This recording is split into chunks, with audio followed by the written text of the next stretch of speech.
The courtroom fell into a silence so profound that even the sound of breathing seemed an intrusion. Every eye in the ecclesiastical tribunal was fixed upon the tall figure standing at the center of the chamber, his broad shoulders rigid beneath the perfectly tailored black coat, his jaw set with a determination that seemed chiseled from marble itself. Benedict Ashworth, the Duke of Greystone, had just uttered words that no one in that assembly had ever expected to hear from a man of his stature and pride. He was not there to accuse his wife of adultery, as the scandalous rumors had suggested for months. He was not there to demand her punishment or to seek vindication for his wounded honor. Instead, he stood before judges, peers, and the most powerful members of London society to ask for something far more shocking: a divorce granted on the grounds of his own failure as a husband. The request hung in the air like thunder before a storm, and in the gallery where she sat pale and trembling in a simple grey dress that made her look more like a ghost than a duchess, Catherine Hartwell could scarcely believe what she was hearing. But to understand how they had arrived at this moment of public reckoning, one must travel back 3 years earlier, to a cold morning in March, when Catherine had stood in the small chapel of her father's crumbling estate, her hands shaking as she signed the marriage contract that would save her family from utter ruin. Her father, Baron Hartwell, had been a kind man but a terrible manager of money, and his debts had grown so monstrous that debtor's prison loomed like a spectre over their household. Catherine, his only child, had known from the moment the Duke's solicitor arrived with the proposal that she had no choice in the matter. Benedict Ashworth needed a wife of respectable lineage to provide him with an heir, and he was willing to pay handsomely for the privilege. There was no courtship, no tender words exchanged in moonlit gardens, no promises of affection or companionship. The arrangement was as cold and transactional as a business merger, and Catherine understood with painful clarity that she was being purchased like a piece of property, valuable only for what she could produce. The wedding itself had been a small, somber affair. Benedict had appeared at the church precisely on time, dressed impeccably and wearing an expression of such complete indifference that Catherine felt her heart shrivel within her chest. He had spoken his vows in a voice devoid of emotion, slipped a heavy gold ring onto her trembling finger, and kissed her cheek with all the warmth of a man fulfilling a tedious obligation. That night, after the modest wedding breakfast attended by only a handful of guests, he had taken her to his bed with mechanical efficiency, said nothing afterward, and departed for London the very next morning. Catherine had awakened as a duchess, alone in an enormous bed in a house that felt more like a mausoleum than a home, and realized with crushing certainty that this was to be the pattern of her entire married life. For 3 long years, she had lived in near isolation at Greystone Manor, the Duke's country estate in Derbyshire. Benedict visited only when duty required it, appearing every few months to spend a single night with her in perfunctory fulfillment of his marital obligations, before disappearing again to his London townhouse, his clubs, and whatever life he led in the capital that did not include her. He never wrote letters. He never inquired about her well-being. He provided her with every material comfort imaginable, yet denied her the one thing she craved most desperately: simple human connection. Catherine threw herself into managing the estate, reading voraciously in the vast library, and taking long walks through the countryside, always accompanied by a stern-faced chaperone who ensured that the Duchess of Greystone maintained her reputation even in her loneliness. It was during one of those walks, on a golden afternoon in late summer, that she had first encountered Lord Adrian Sinclair. He was the widower who had recently inherited the neighbouring estate, a man perhaps 10 years her senior, with kind eyes and a gentle manner that seemed to belong to another, softer world. When her horse had stumbled near his property line, and she had nearly been thrown, Adrian had rushed to her aid with genuine concern, insisting that she rest at his home and take tea before attempting the ride back to Greystone. That afternoon of conversation, the first real conversation she had experienced in years, had been like water to a woman dying of thirst. Adrian spoke to her as though her thoughts and opinions mattered, asked about her interests, and listened with sincere attention when she answered. Their friendship had grown slowly, carefully, always proper, and always observed by servants and chaperones. Adrian never said or did anything that crossed the boundaries of respectability, yet Catherine found herself looking forward to their chance encounters at church, at the local assembly rooms, and during the rare social gatherings of their small country society. He made her laugh. He made her feel seen. And somewhere in the lonely corners of her heart, without ever meaning to, she had begun to feel something dangerous and impossible. She had begun to imagine what it might be like to be loved by a man like Adrian Sinclair, a man who would never be hers because she was bound by sacred vows to a duke who treated her like a piece of furniture he had purchased and forgotten. The whispers began, as whispers always do in small communities where boredom makes gossip a favored pastime, when Catherine and Adrian were seen talking together too often, smiling too warmly, lingering too long in conversation after Sunday services. The fact that their interactions were always entirely proper, always chaperoned and always conducted in full view of others, mattered not at all to those who delighted in speculation. To the provincial society of Derbyshire, a lonely duchess and a widowed lord made for a scandalous narrative far more entertaining than the truth of innocent friendship. The rumours might have remained confined to the countryside, fading away like morning mist, had it not been for Lady Philippa Ashworth, Benedict's cousin, a woman whose beauty was matched only by her ambition and her spite. Philippa had long harboured expectations of becoming the Duchess of Greystone herself, having grown up alongside Benedict, and nurtured dreams of a marriage that would unite their family fortunes. When Benedict had instead chosen to marry a nobody from an impoverished family, Philippa's disappointment had curdled into bitter resentment. She watched from London as Catherine lived in obscurity at Greystone Manor, and she bided her time, waiting for an opportunity to expose the unsuitability of Benedict's choice. When a letter from a chattering acquaintance in Derbyshire reached her hands, detailing the supposed intimacy between the Duchess and Lord Sinclair, Philippa saw her chance. She carried the gossip directly to Benedict, embellishing it with calculated skill, suggesting not mere friendship, but a full-blown affair conducted brazenly under the Duke's absent nose. Benedict received the news in his study at his London townhouse, his face betraying nothing as Philippa recounted the rumours with feigned concern and barely concealed satisfaction. For 3 years, he had maintained his emotional distance from Catherine with iron discipline, never allowing himself to consider what she might be feeling or needing in that isolated manner. He had told himself that he was being fair, that he was fulfilling his obligations, that the arrangement was working exactly as intended. The marriage had been a transaction, nothing more, and he had no right and no desire to demand anything beyond what the contract stipulated. Yet hearing Philippa's insinuations stirred something dark and uncomfortable in his chest, something that felt uncomfortably like jealousy, but which he refused to name as such. Without pausing to verify the gossip or to consider Catherine's perspective, he made an immediate decision. 3 days later, Benedict arrived at Greystone Manor unannounced, his carriage thundering up the drive in the middle of a rainstorm that seemed to mirror the tempest building inside him. Catherine, who had been reading in the library, looked up in shock when he strode into the room without warning, his coat dripping water onto the Persian carpet, his expression harder and colder than she had ever seen it. He wasted no time with pleasantries. He confronted her with the accusations, his voice like ice, demanding that she explain her relationship with Lord Sinclair, asking if she had made a fool of him, questioning whether she understood the meaning of her marriage vows.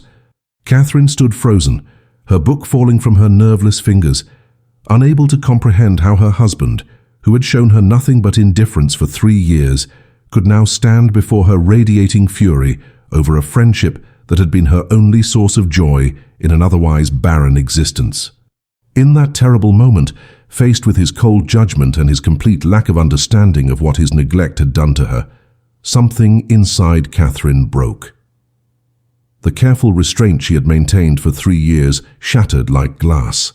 She found herself telling him the truth, not about adultery or betrayal, but about loneliness and longing. She confessed that yes, she had come to care for Adrian Sinclair, that his kindness had shown her everything her marriage lacked, that she had indeed fallen in love with a man she could never have because she was bound to a husband who had never wanted her as anything more than a broodmare. The words poured out of her in a torrent of pain and honesty, and when they were spent, she stood before Benedict trembling and exposed, waiting for his response. Benedict's response was not rage, as Catherine had expected, nor was it understanding. Instead, he withdrew into himself, his face becoming a mask of cold marble, and when he finally spoke, his words were carefully measured and utterly devastating. He told her that she had confirmed his worst suspicions, that she had proven herself unworthy of the position he had given her, and that he could no longer trust her to remain at Greystone Manor, where temptation apparently waited just beyond the property line. He informed her, in a voice devoid of all emotion, that she would be removed to Ashworth Hall, his smallest and most remote estate in the windswept moors of Northumberland, where she would live under the watchful eye of his aunt, Lady Beatrice, a stern widow known for her rigid adherence to propriety. Catherine would remain there indefinitely, separated from all society, until he decided what permanent arrangement might be made.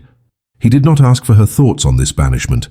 He did not acknowledge the pain etched across her face. He simply turned and left, his footsteps echoing through the empty corridors of the house, and by dawn, the next morning, he was gone. The journey to Northumberland was a nightmare of jolting carriages and cold inn-rooms, but it was nothing compared to the desolation Catherine felt upon arriving at Ashworth Hall. The house was a grim stone fortress, perched on a cliff overlooking the churning North Sea, surrounded by nothing but barren moorland and screaming winds. Lady Beatrice, a woman of perhaps 60 years with iron-grey hair and eyes like chips of flint, greeted Catherine with cold formality, and made it immediately clear that she considered her niece by marriage to be a disgrace to the Ashworth name.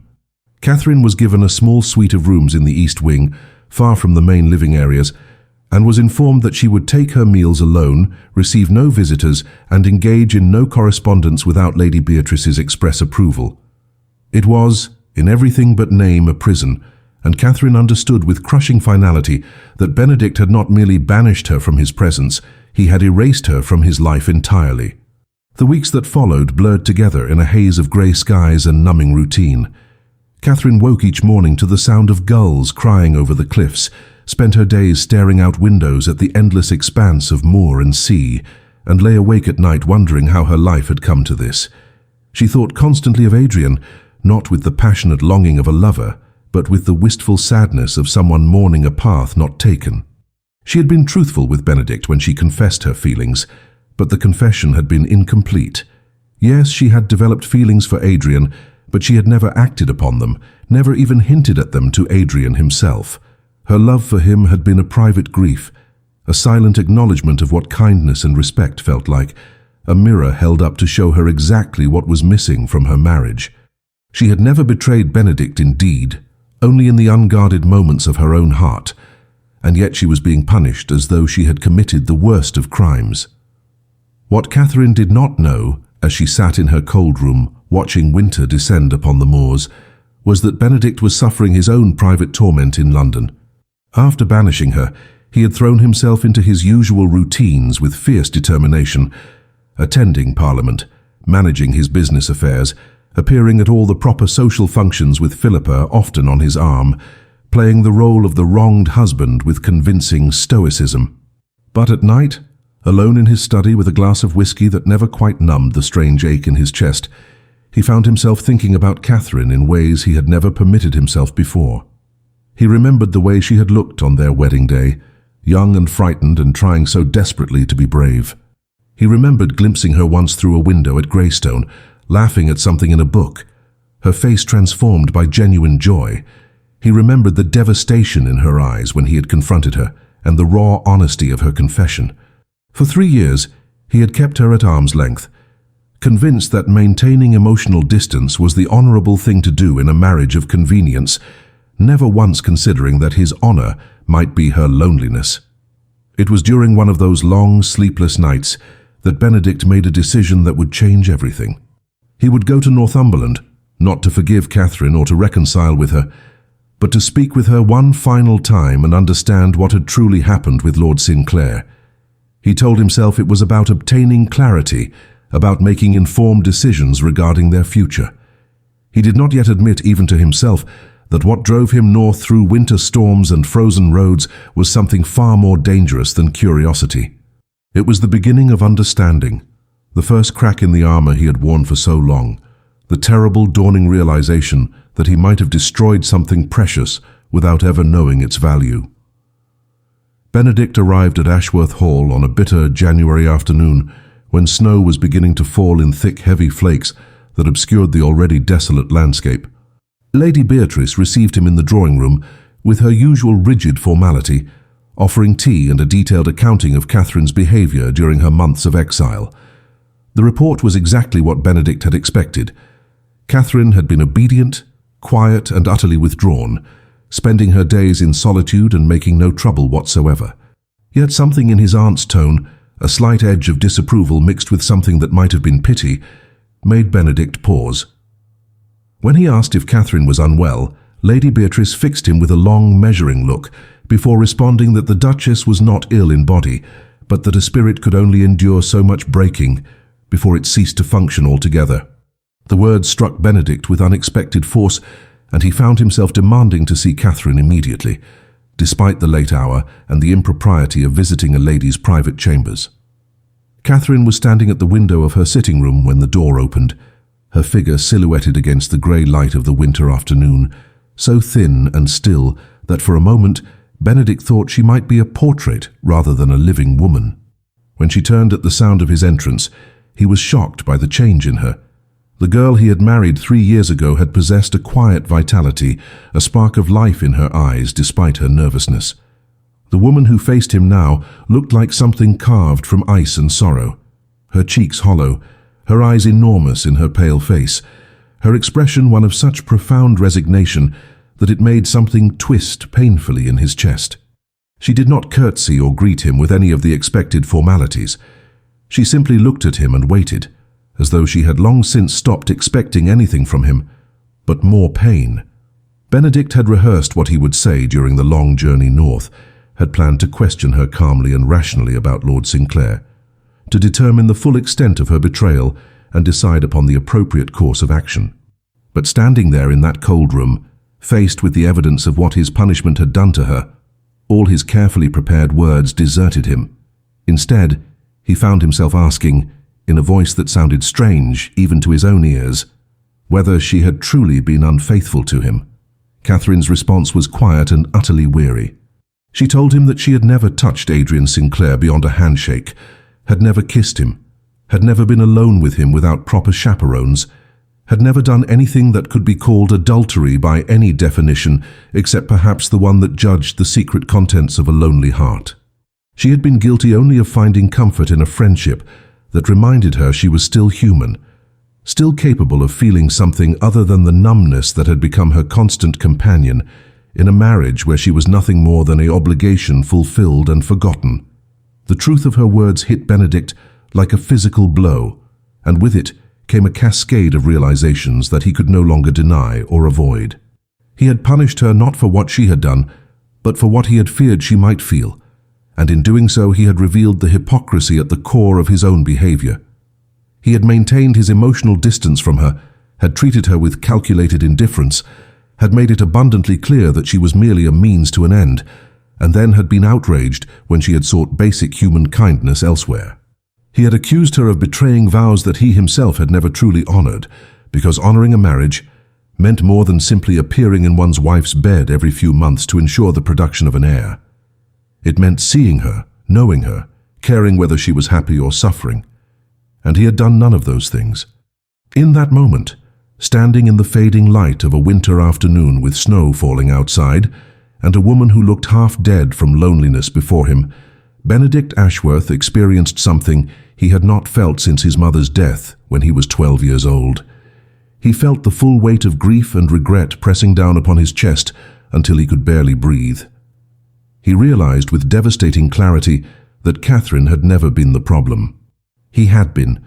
His coldness, his determination to keep his heart locked away behind walls of duty and propriety, his conviction that a marriage of convenience required emotional distance rather than basic human decency, all of it had created the very situation he now condemned. And perhaps most terrible of all, he realized that somewhere in the past 3 years, without his knowledge or permission, Catherine had become important to him, had carved out a space in his carefully ordered life that her absence now made glaringly, painfully obvious. He had not known he could miss someone he had never properly known, but he missed her, missed the possibility of her, missed the chance at something real that he had squandered through his own willful blindness. What happened next would remain seared in Catherine's memory for the rest of her life, not because it was dramatic or passionate, but because it was so quietly, devastatingly honest. Benedict did something she had never seen him do in all their years of marriage. He sat down heavily in the chair by the fireplace, dropped his head into his hands, and began to speak in a voice raw with emotion he no longer tried to conceal. He told her about his own parents' marriage, about how his mother had loved his father with desperate, consuming devotion, while his father had regarded her with polite indifference, treating her as a decorative accessory to his life rather than a partner in it.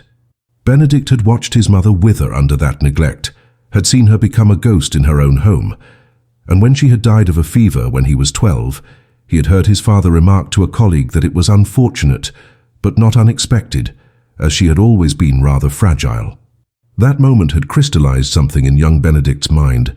Love was dangerous, love made people vulnerable and weak, and the only way to avoid inflicting or experiencing such pain was to keep one's heart carefully locked away where it could neither wound nor be wounded.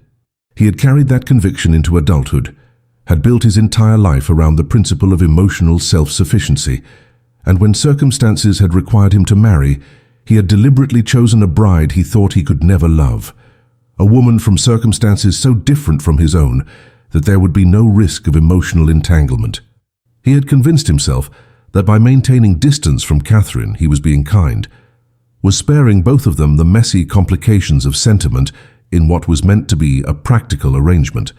He had never considered, not even once, that his studied indifference might be recreating the exact same dynamic that had killed his mother's spirit, that he had become his father without ever intending to, that his attempt to protect himself from his mother's fate had condemned Catherine to live it instead.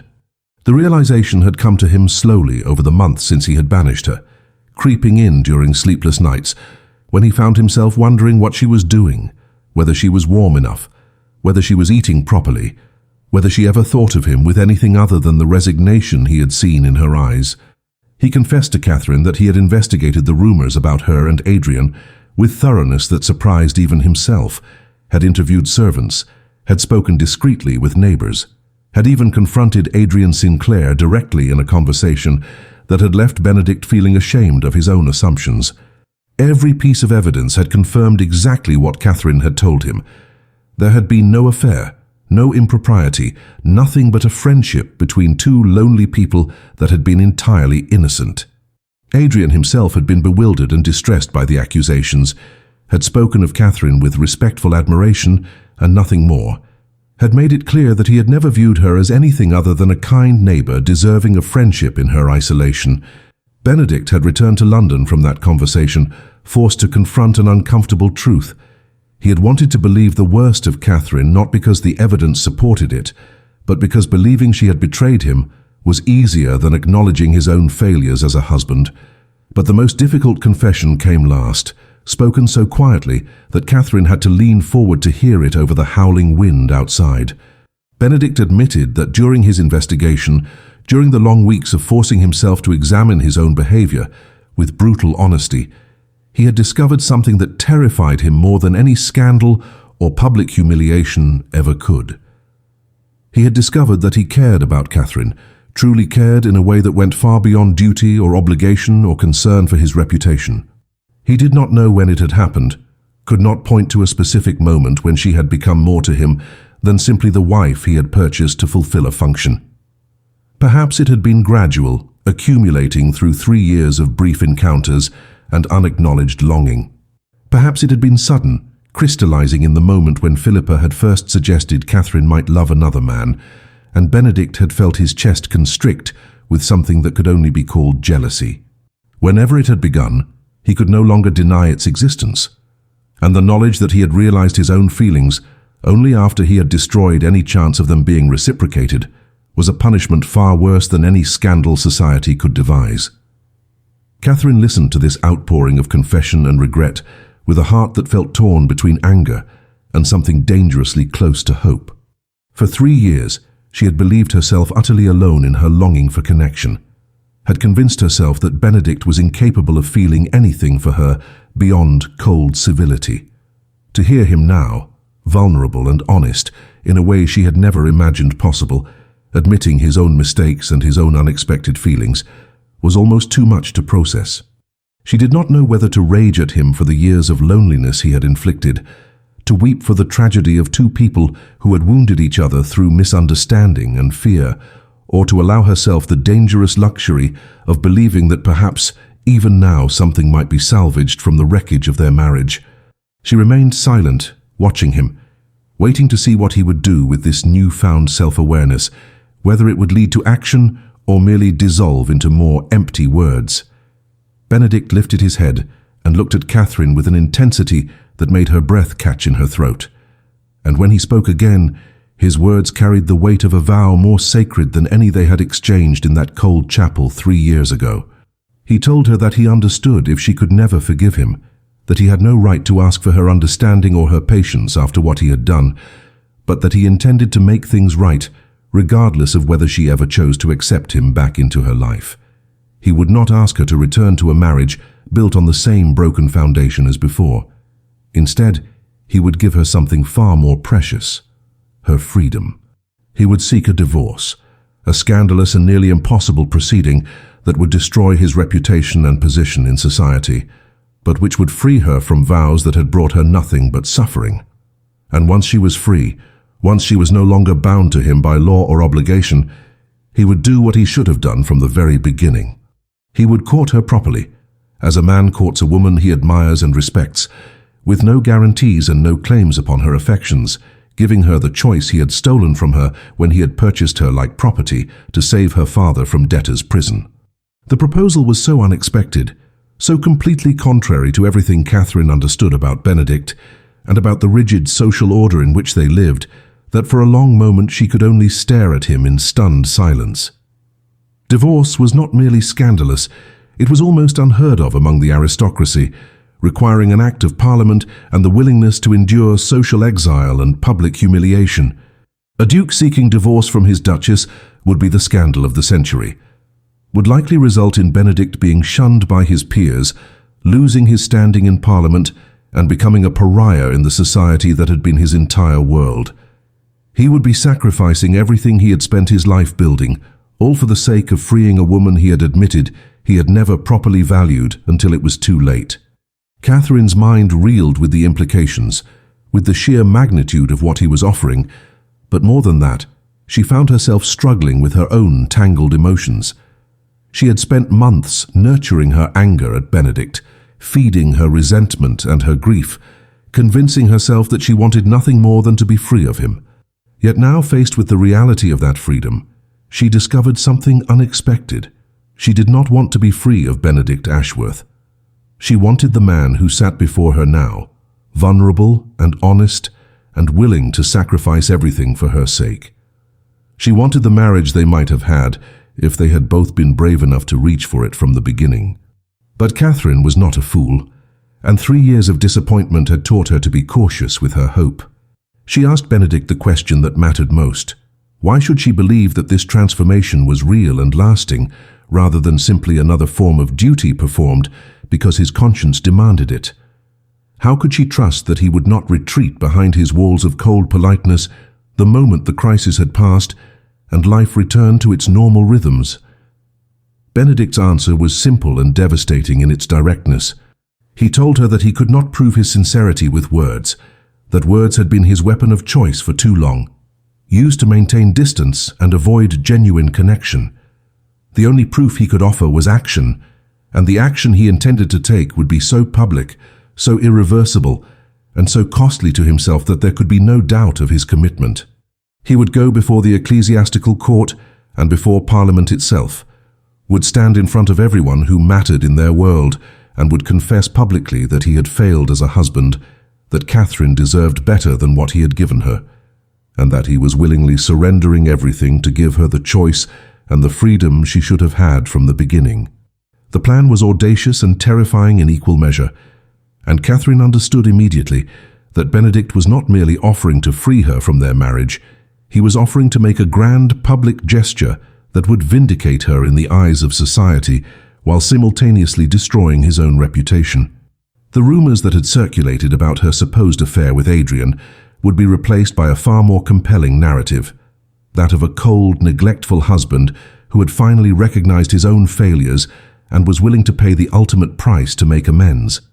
Society, which had been so quick to judge and condemn her based on whispers and speculation, would be forced to re-examine their assumptions when faced with a duke publicly confessing his own shortcomings. It was, Catherine realized, a form of social justice as dramatic as anything in a theatrical performance, and the fact that Benedict was willing to sacrifice his own standing to achieve it spoke to a sincerity that mere words could never convey. She saw in his eyes that he meant every word, that he had thought through all the consequences and had accepted them, that he was prepared to walk into the fire for her sake with no guarantee that she would ever choose to be with him afterward. In that moment, Catherine made her own decision, though she did not speak it aloud. She would allow Benedict to proceed with his plan, would let him stand before the court and make his extraordinary confession, would give him the opportunity to prove through action what he claimed to feel. But more than that, she would allow herself to hope, cautiously and carefully, that perhaps something beautiful might yet grow from the ruins of their broken beginning. She did not tell him that she had already forgiven him, that his honesty and vulnerability had cracked open the shell of ice she had built around her own heart during those long months of exile. She simply nodded her acceptance of his proposal and watched as relief and determination warred across his features. They parted that evening with no physical contact, no passionate declarations, no promises beyond the one he had already made. But something had shifted between them, some fundamental reordering of the universe that made anything seem possible, even happiness for two people who had given up believing they deserved it. The weeks that followed were a whirlwind of legal preparation and strategic planning that would have been almost amusing in its complexity had the stakes not been so devastatingly high. Benedict returned to London and immediately engaged the services of the finest solicitors in England, men who specialized in the arcane and treacherous world of ecclesiastical law and parliamentary divorce proceedings. The process was Byzantine by design, intended to discourage all but the most determined petitioners, requiring first a separation decree from the church courts, then a civil suit for criminal conversation if adultery was alleged, and finally a private bill presented to Parliament for the actual dissolution of the marriage. Benedict's case was unusual in that he was not alleging adultery on Catherine's part, but rather seeking dissolution based on his own failure to fulfill the essential duties of marriage, a legal argument so novel that his solicitors initially believed it had no chance of success.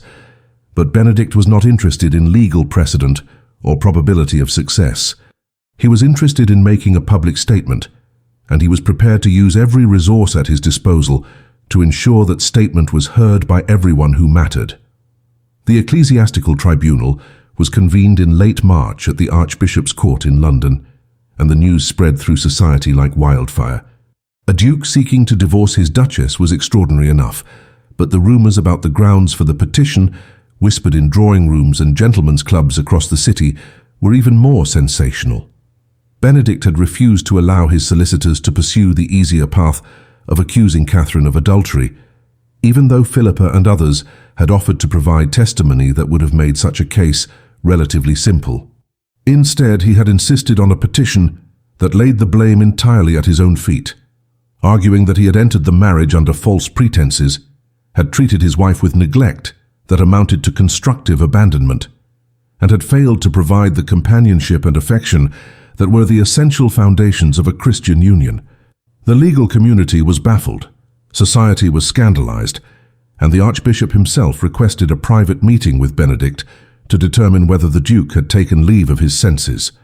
Catherine, meanwhile, had been brought back from Northumberland to London and installed in a small but respectable townhouse that Benedict had leased for her use, with Lady Beatrice and a full complement of servants to ensure her reputation remained protected during the proceedings. She was not required to appear at the Ecclesiastical Tribunal herself, but she was permitted to attend as an observer if she chose, seated in the gallery reserved for parties to the case.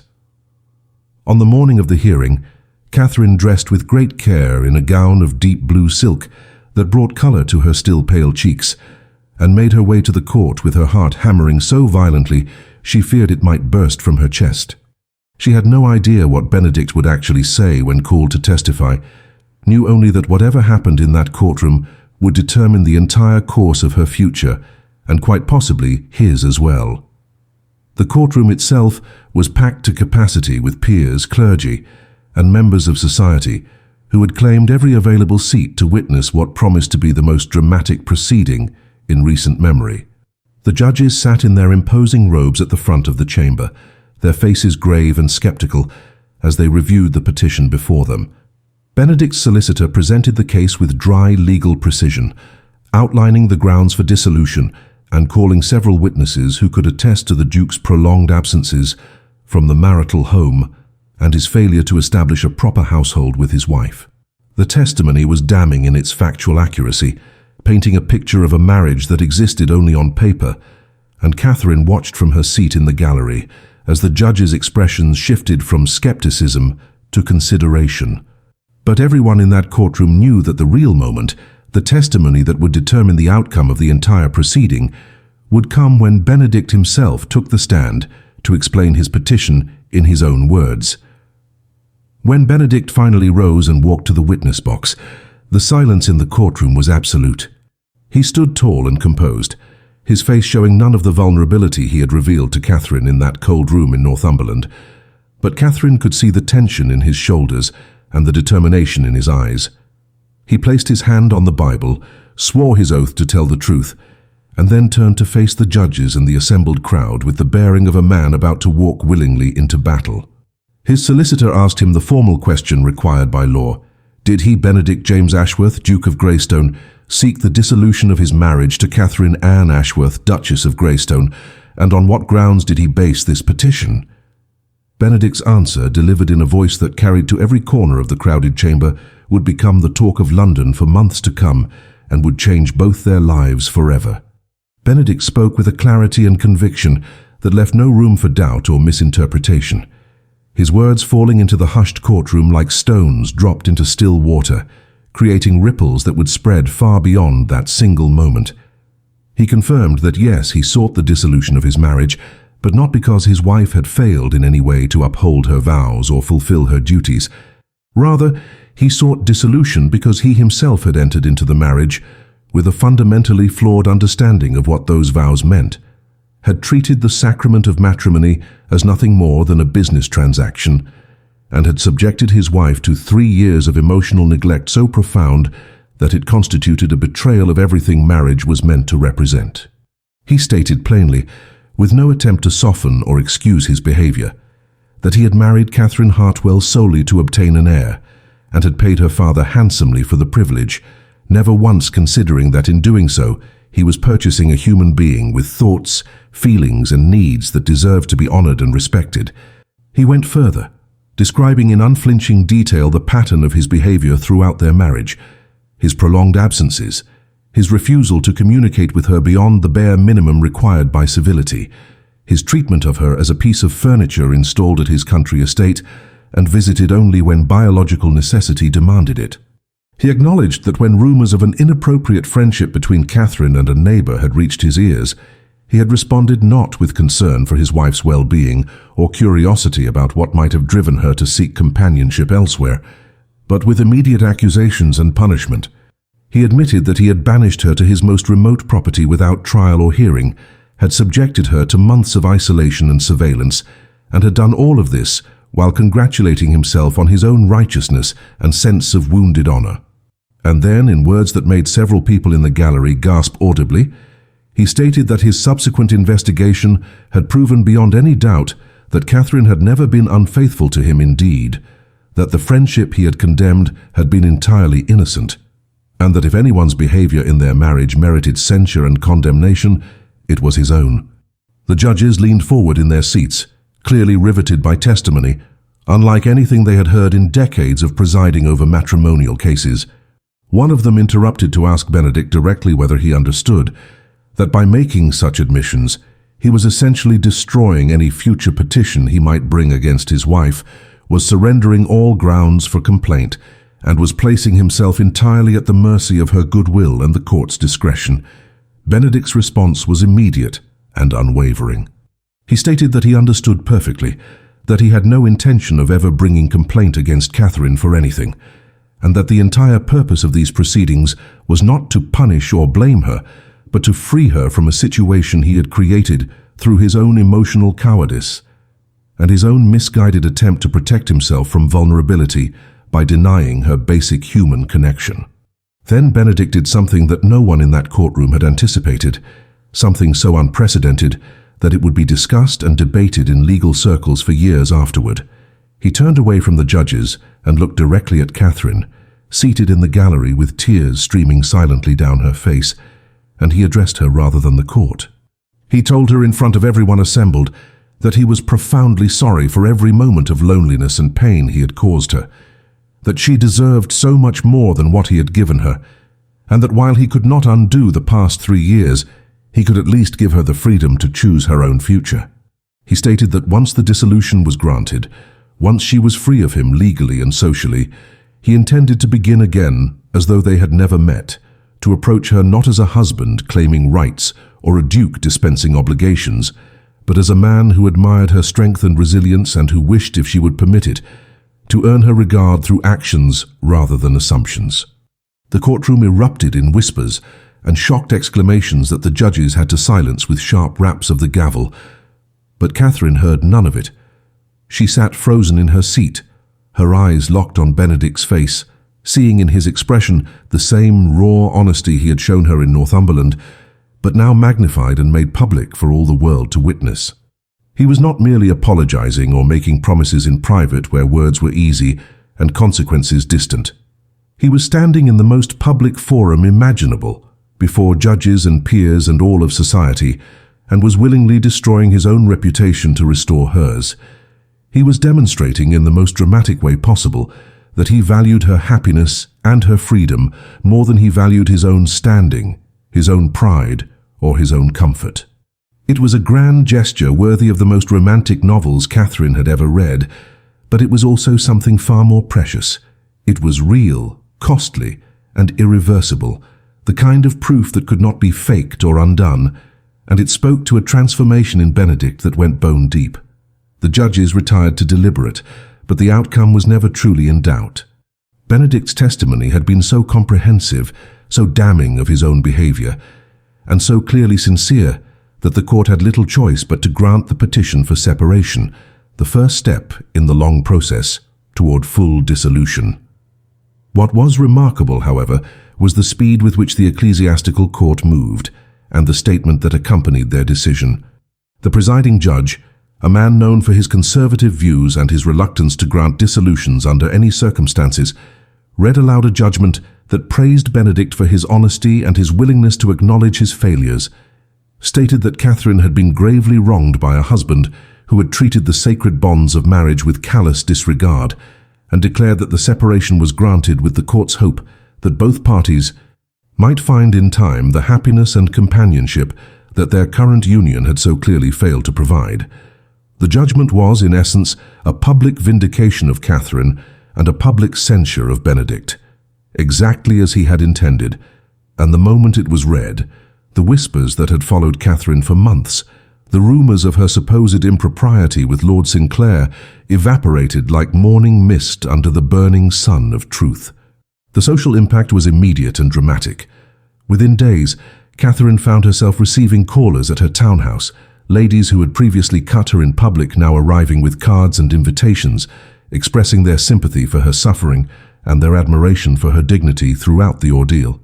The narrative had shifted entirely, and where once she had been the suspected adulteress, the wayward wife who had brought shame upon a noble house, she was now the wronged woman, the duchess who had endured years of neglect with grace and who had been unjustly punished for seeking basic human kindness.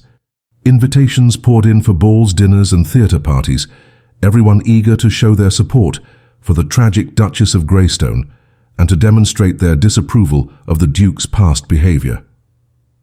It was, Catherine reflected with a mixture of irony and wonder, exactly the kind of social triumph she had once dreamed of, but it felt hollow without the one person whose opinion she actually valued present to share it. Benedict, meanwhile, had become a figure of intense fascination and divided opinion in society. Some condemned him as a fool who had thrown away his reputation and his marriage for no good reason, who had aired private matters that should have remained behind closed doors, and who had damaged the dignity of his ancient title through his public confessions. Others, particularly those who had themselves suffered in loveless marriages of convenience, saw him as something almost heroic, a man willing to sacrifice everything to right a wrong he had committed, to acknowledge publicly what so many men did privately without consequence. Women spoke of him with a mixture of wary hope and cynical skepticism, wondering whether his transformation was genuine or merely another form of aristocratic manipulation. Men debated endlessly in their clubs whether Benedict had lost his mind or had simply found his conscience, and whether any woman was worth the social and political cost he had paid. Through it all, Benedict remained largely absent from public view, attending only to the necessary legal and parliamentary business required to move the dissolution forward, and making no attempt to defend himself or to capitalize on the divided opinions his actions had created. The parliamentary proceedings, which began in late spring, were even more dramatic than the ecclesiastical tribunal had been. A private bill for divorce required approval from both the House of Commons and the House of Lords, and Benedict was required to testify again, this time before his peers in Parliament, repeating and expanding upon his confession of marital failure. The debates were lengthy and contentious, with some members arguing that granting such a petition would set a dangerous precedent, potentially opening the floodgates for every unhappy husband or wife to seek dissolution based on claims of emotional neglect.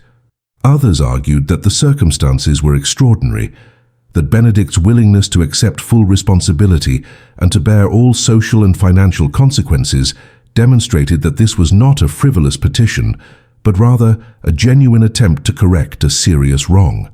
The bill passed eventually by a narrow margin in the Commons and a slightly wider one in the Lords, with the final vote coming in early July, nearly 4 months after the process had begun. On the day the dissolution became final, Catherine stood in her townhouse looking out at the summer gardens and feeling strangely unmoored, as though she had been holding her breath for so long that she had forgotten how to exhale. She was free, truly free for the first time since her 18th birthday, no longer bound to a man or a marriage that had brought her such profound unhappiness. She could, if she chose, return to her father's house, though his fortunes had improved considerably thanks to Benedict's original marriage settlement, and he had written, urging her to make whatever choice would bring her happiness. She could remain in London as an independent woman of means, for Benedict had settled a generous income upon her as part of the dissolution agreement, ensuring she would never want for anything material. She could even, theoretically, accept one of the several proposals of marriage she had received from gentlemen who saw in the notorious divorced Duchess an opportunity for either genuine affection or social advancement. But Catherine knew with a certainty that had grown stronger with each passing day that there was only one choice she truly wanted to make, one future she actually desired, and it involved giving Benedict Ashworth exactly what he had asked for, the chance to court her properly, to prove through continued action that his transformation was real and lasting, and to build together something neither of them had believed possible when they had stood in that cold chapel 3 years ago and spoken vows they had not understood or valued. Benedict began his courtship of Catherine with a formality and care that would have been touching even if their history had not been so complicated. He sent flowers with handwritten notes, requested permission to call upon her at proper hours with proper chaperones present, and treated her with a deference and respect that seemed almost absurd given that they had been married for 3 years and knew each other's bodies far better than they had ever known each other's hearts. But Catherine understood what he was doing, understood that he was deliberately creating a new foundation, building something fresh and clean upon ground that had been scorched by their previous mistakes. Their conversations during those early visits were awkward and tentative, both of them navigating the strange territory of actually getting to know one another as people rather than as legal obligations. Benedict asked her about her childhood, her interests, her dreams for the future, and actually listened to her answers with focused attention that made her feel seen in a way she had never experienced before. Catherine, in turn, asked him about the trauma that had shaped his views on marriage, about his fears and his regrets, and watched him struggle to articulate emotions he had spent a lifetime suppressing. The courtship lasted through the summer and into the autumn, a season of tentative hope and gradual healing for both of them. Benedict escorted Catherine to the theatre, to art exhibitions, to walks in the park where they could talk without the formality of a drawing room constraining them. He introduced her to his friends, not as his former wife but as Miss Hartwell, a woman he greatly admired and whose company he was privileged to enjoy. Society watched their every move with fascination, the scandal of their divorce gradually giving way to a new narrative, that of a second chance at love between two people who had learned from their mistakes. In October, Benedict proposed to her properly on one knee in her small garden, with no contracts or negotiations or family pressure, simply a man asking a woman if she would do him the honor of becoming his wife because he loved her and could not imagine his future without her in it. Catherine said yes, not because she needed his title or his money or his protection, but because somewhere in the months of courtship she had fallen in love with the man he had become, or perhaps the man he had always been beneath the armor of coldness he had worn for so long. They were married in a small ceremony in December, with only close friends and family in attendance, and this time when Benedict spoke his vows, his voice shook with emotion and his eyes never left Catherine's face. Their wedding night was nothing like the cold, mechanical encounter of their first marriage, but rather a tender exploration of mutual desire and affection that left them both breathless and amazed at what they had nearly lost forever. In the years that followed, they would build a life together that was everything their first marriage had not been, filled with laughter and conversation, disagreements and reconciliations, the daily intimacy of two people who had chosen each other freely and who worked every day to honor that choice.